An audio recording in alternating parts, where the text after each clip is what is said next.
Si vous vous demandez ce que c'est que de visiter un parc d'attractions alors qu'il y a pandémie, cela implique beaucoup de distanciation sociale et encore plus d'assainissement.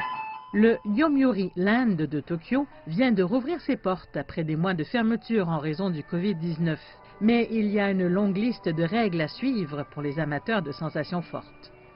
Nous vérifions la température des visiteurs avant qu'ils n'entrent et nous nous assurons qu'ils pratiquent une distanciation sociale en faisant la file pour obtenir des billets. Même lorsqu'ils sont dans les manèges, les visiteurs sont assis avec suffisamment d'espace les uns par rapport aux autres.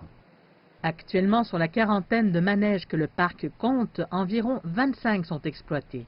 Toutes les attractions intérieures, comme les maisons hantées, sont présentement hors service. Et bien que l'état d'urgence ait été levé le mois dernier, il semble que les gens n'aient toujours pas envie de quitter leur maison. Le personnel dit qu'il voit environ la moitié du nombre de visiteurs qu'en temps normal.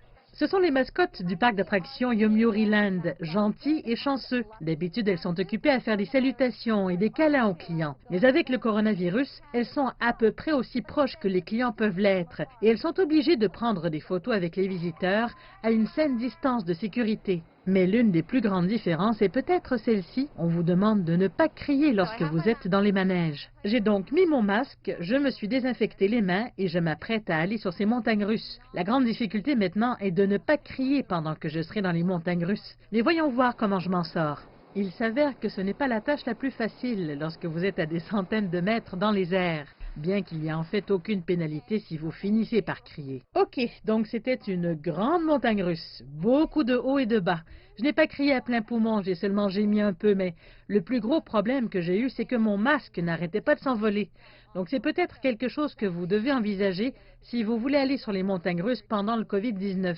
Les clients disent qu'ils sont simplement heureux de pouvoir s'échapper de chez eux pendant un certain temps et qu'ils se sentent relativement en sécurité dans le parc. Je suis plus inquiet pour mon trajet le matin dans les trains pontés. Cependant, la journée, il n'y a pas beaucoup de monde ici, donc il semble normal de sortir. Mais une deuxième vague potentielle au Japon inquiète la direction.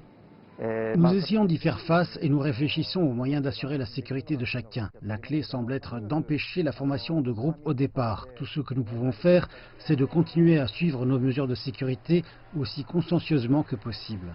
Pour l'instant, ils n'ont pas l'intention de fermer à nouveau le parc et ils visent à rouvrir la plupart des manèges d'ici la mi-juillet.